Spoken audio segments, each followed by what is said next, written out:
नमस्कार साथियों, आपका स्वागत है एक बार फिर से नए वीडियो में। और आज इस वीडियो में बात करेंगे सामाजिक सुरक्षा पेंशन और विधवा दिव्यांग वृद्धावस्था पेंशन ले रहे पेंशनधारियों के लिए एक और बहुत महत्वपूर्ण अपडेट। जैसा कि आप जानते हैं, सरकार तरफ से आपको हर महीने पेंशन के तौर पर अलग अलग राज्यों में अलग अलग धनराशि आपको जारी की जाती है। कहीं पे अगर बात करें तो आपको 4,000 रुपये भी आपको पेंशन पे तौर पे दिया जा रहा है, और कहीं पे अगर बात करें तो यहाँ पर आपको 500 रुपये भी पेंशन के तौर पर दिया जा रहा है। यानी इतना बड़ा डिफरेंस कैसे हो सकता है? अगर इसकी बात करें तो यहाँ पर राज्य सरकार अपने कोष के आधार पर यहाँ पर पेंशन जारी करती है, ठीक है। और पेंशन धारकों की संख्या भी यहाँ पर निर्भर करती है कि कितनी पेंशन धारकों की संख्या है। तो ऐसे में अगर बात करें तो कुछ राज्यों में इतनी मिनिमम और कुछ राज्यों में इतनी ज़्यादा पेंशन दी जाती है। साथ ही साथ बात करें ऐसे पेंशन धारक जो पेंशन लगातार ले रहे थे लेकिन अब उनकी पेंशन रुक चुकी है, इसका कारण क्या है? तो सबसे पहले हम यहाँ पर ये देख लेते हैं कि जो सरकार तरफ से सामाजिक सुरक्षा पेंशन दी जा रही है वो आपको यहाँ पर इतना डिफरेंस क्यों है। तो देखिए, यहाँ पर अगर मैं बात करूँ तो यहाँ पर कुछ राज्यों में राज्य सरकार और केंद्र सरकार दोनों का हिस्सा शामिल होता है। कुछ ऐसे राज्य जहाँ पर केवल राज्य सरकार की तरफ से ही यहाँ पर आपको पेंशन दी जाती है, तो ऐसे में केंद्र सरकार की तरफ से अंशदान ना मिलने की वजह से भी आपको यहाँ पर पेंशन कम मिल रहा है, ठीक है। और पेंशन धारकों की संख्या भी मैंने आपको बताया कि ये निर्भर करती है। अगर पेंशन धारकों की ज़्यादा है तो वहाँ पे स्वाभाविक है कि वहाँ पे पेंशन कम होगी। और उस राज्य की जीडीपी पर भी डिपेंड करता है कि वह राज्य का जीडीपी कितना है, यानी उसका कुल आय स्रोत कितना है। अगर यहाँ पर इनकम कम है तो आप खर्च कैसे ज़्यादा कर सकते हैं, ये भी डिपेंड कर सकता है, ठीक है। तो सबसे पहले अगर हम बात करें तो एक ऑफिशियल वेबसाइट पर चल देते हैं और वहाँ से सारा डाटा भी देख लेते हैं, और आपको जो नई अपडेट निकले वो भी देखने को मिल जाएगी। सारा कुछ ऑफिशियल देख लेते हैं। तो चलते हैं ऑफिशियल वेबसाइट पर। तो सबसे पहले आपको आना है, आपको यहाँ पर पेंशन टाइप करना है, और पेंशन टाइप करने के बाद यहाँ पर आपको क्या लिख देना है, यूके लिख देना है, ठीक है। बस इतना लिखना है आपको और सर्च कर देना है।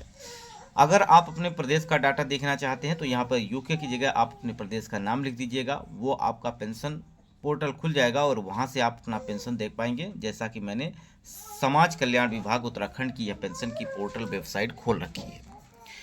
अब यहाँ पे देखें तो सामाजिक पेंशन जो आपको उपलब्ध कराए जाते हैं वो देख लीजिए। अनुदान राशि जो पेंशन धनराशि आपको दी जा रही है वो देख लीजिए, और यहाँ से आपको ये पता चल जाएगा कि राज्य का और केंद्र का हिस्सा क्यों ज़रूरी होता है और यह पेंशन कितनी मिल रही है।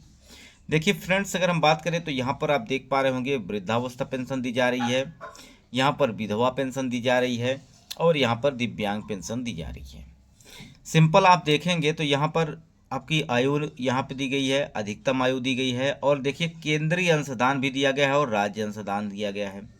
यानी अगर वृद्धावस्था जो गरीबी रेखा के नीचे जीवन यापन कर रहे हैं उनकी आयु जो है 80 वर्ष न्यूनतम और 150 अधिकतम, इसके बीच में है, तो यहाँ पर केंद्रीय अंशदान आपको 500 रुपये दिया जा रहा है और 1,000 रुपये राज्य सरकार, यानी कुल मिला के आपको 1,500 रुपये की धनराशि आपको दी जा रही है।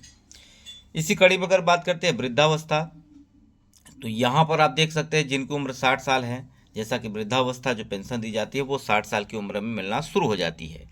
तो ऐसे में आप देख सकते हैं 60 साल न्यूनतम और 79 वर्ष यहाँ पे अधिकतम, और यहाँ पर केंद्रीय अंशदान आप देख पा रहे होंगे 200 रुपये और 1,300 रुपये राज्य अंशदान, यानी कुल मिला के आपको 1,500 रुपये धनराशि दी जा रही है। इसी प्रकार से जो गरीबी रेखा के ऊपर हैं, उम्र 80 साल है, उनको केंद्र की तरफ से कुछ भी नहीं मिल रहा है, केवल यहाँ पर राज्य सरकार उनको दे रही है 1,500 रुपये। इसी प्रकार से आप देख सकते हैं वृद्धावस्था जो 60 वर्ष उम्र है उनको भी यहाँ पे केंद्र की तरफ से कोई अंशदान नहीं मिल रहा है, राज्य सरकार तरफ से ही दिया जा रहा है। इसी प्रकार से विधवा देख सकते हैं जिनकी उम्र 40 वर्ष है, यहाँ पर 300 रुपये केंद्र की तरफ से और 1,200 रुपये राज्य सरकार की तरफ से, कुल मिला के 1,500 रुपये। तो यहाँ पे टोटल अगर बात करें तो कुल मिला के आपको पेंशन जो है वो 1,500 रुपये उपलब्ध कराई जा रही हर महीने, ठीक है। तो ये है आपका ऑफिशियल वेबसाइट का डाटा। अब यहाँ से अगर हम देखें तो होम पेज पे आ जाते हैं और अपना लिस्ट में नाम भी देख सकते हैं इस वेबसाइट पर विजिट कर। अगर आप उत्तराखंड के निवासी हैं तो आप ऑफिशियल वेबसाइट पर देखकर अपना लिस्ट में नाम भी देख सकते हैं। इसके अलावा अगर मैं बात करूं तो अगर कोई प्रश्न और आपका है जिससे आप चाहते हो मैं उस पर आपको अलग से वीडियो प्रोवाइड करूं तो कमेंट जरूर करिएगा, उस पर मैं आपको अलग से वीडियो प्रोवाइड कर दूंगा। ठीक है, अब यहाँ पर आगे देखते हैं। तो नागरिक सेवाओं पे आ जाना है आपको। कहाँ पे आना है? नागरिक सेवाओं पे आएंगे तो नीचे आएंगे तो एक आपको लिंक देखने को मिल रही है नवीनतम अपडेट। अब इस पर कर देना है क्लिक। जैसे इस पर क्लिक करेंगे यह नवीनतम अपडेट देखने को मिल जाएगा। अब यहाँ पर अभी हाल ही फिलहाल में जो पेंशन जारी हुई है वो आप यहाँ पे देख सकते हैं। ठीक है, तो पूरे पेज को हम ट्रांसलेट कर लेते हैं हिंदी में ताकि सारी चीज़ें आपको समझ में आ जाए। सरकारी पेंशन योजना आदेश आप यहाँ पे देख सकते हैं। वृद्धावस्था पेंशन योजना, वृद्धावस्था भरण पोषण, नामांकन, पोषण अनुदान योजना था। अगर योजना के अंतर्गत आप यहाँ पर दरों में वृद्धि क्रम के संबंध में यहाँ पे जानकारी आपको मिलेगी। देखिए 6 नवंबर के अपडेट अभी आप देख पा रहे होंगे। 6 नवंबर को 2024 अल्मोड़ा के विधवा पेंशन धारकों के लिए जनवरी से मार्च तक की 2024-25 का जो कि 20,558 पेंशनर्स थे उनके लिए यहाँ पर पेंशन जारी किया गया है। लास्ट बात करें 28 अक्टूबर तक आप देख सकते हैं चमोली के जो भी वृद्धावस्था पेंशनर्स हैं 29,198 पेंशनर्स को पेंशन भेजी गई है। 28 अक्टूबर को आप चंपावत की पेंशन धारकों की पेंशन देख सकते हैं। 28 अक्टूबर को चमोली के दिव्यांग पेंशन धारकों की संख्या देख सकते हैं और यह पेंशन उनको संसाधित किया गया है। अब यहाँ पर होम पेज पे आएंगे और होम पेज पे आने के बाद आपको अपना बैंक में अपना डिटेल देखना है तो वो आप यहाँ से देख सकते हैं। आपको क्या करना है? बैंक हेतु पर आपको क्लिक करना है और यहाँ पे अपना जिला सेलेक्ट कर लेना है। ठीक है, यानी आपको अपना पेंशन और अपना जिला सेलेक्ट कर लेना है। उसके बाद वर्ष, आप कौन से वर्ष का डाटा देखना चाहते हैं वो देखना है आपको। और यहाँ पर पेंशन जो धनराशि दी गई है वो आप ये देख सकते हैं। अब यहाँ पे कैप्चा आपको फिल कर देना है। जो भी कैप्चा लिखा हुआ है उसको आप फिल कर दीजिए और उसके बाद आपको अपना यहाँ पर पूरा डिटेल देखने को मिल जाएगा। ठीक है, ये हो जाएगा आपका 926। रिपोर्ट पर जारी करेंगे। यहाँ पर आपका डाटा देखिए जिलेवार देखने को मिलेगा, यानी बैंक वाइज आप देख सकते हैं। जो पेंशनर्स हैं वो यहाँ पे अपना देख सकते हैं। ठीक है, तो जो भी आपकी बैंक हो वो बैंक आप सेलेक्ट कर लीजिएगा। किस्त 6 यहाँ पे देख सकते हैं। पेंशनर्स का पूरा डाटा आपको देखने को मिलेगा। यहाँ पर ब्रांच सेलेक्ट करेंगे, उसके बाद देखिए पूरा डाटा आपको देखने को मिल रहा है। पूरा पेंशनर्स की संख्या, नाम, सब कुछ आप देख सकते हैं।